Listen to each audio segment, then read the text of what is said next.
உங்க லைஃப்ல ஏதாச்சும் அமானுஷமான விஷயங்கள் நடந்திருக்கா? இது எனக்கு தெரிஞ்சவங்க நடந்த ஒரு உண்மை பேய் சம்பவம். அவங்க ஒரு பெரிய பிரைவேட் ஹாஸ்பிட்டல்ல ஒர்க் பண்ணிட்டு இருக்காங்க. அன்னைக்கு நைட் டியூட்டில ஐசியூல அந்த நர்ஸ் மட்டும் தான் இருக்காங்க. மிட் நைட் ஆகுது. பேஷண்ட்ஸ் எல்லாரும் தூங்கிட்டு இருந்தாங்க. கொஞ்ச நேரம் ரெஸ்ட் எடுக்கலான்னு அந்த நர்ஸும் அவங்க நர்சிங் ஸ்டேஷன் போய் காஃபி குடிச்சிட்டு இருக்காங்க. அப்போ திடீர்னு ஏதோ ஒரு சவுண்ட் கேக்குது. அவங்க மெதுவா திரும்பி பாக்குறாங்க. பின்னாடி இருந்த ஸ்ட்ரெச்சர் தானா யாருமே இல்லாம மூவ் ஆகிட்டு இருக்கு.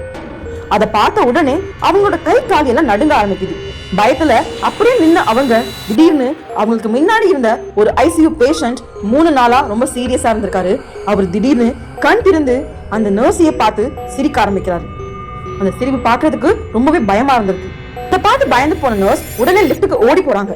லிப்ட் க்ளோஸ் ஆகுற நேரத்துல ஒரு டாக்டர் உள்ள வந்தாரு. டாக்டர் பார்த்ததும் கொஞ்சம் ரிலீஃப் ஆன நர்ஸ், டாக்டர் நான் இப்போ ஒரு விஷயம் பார்த்தேன்னு அவங்க கிட்ட சொல்ல ஆரம்பிக்கிறாங்க. ஆனா அந்த டாக்டர் மெதுவா முகத்தை திருப்புறாரு.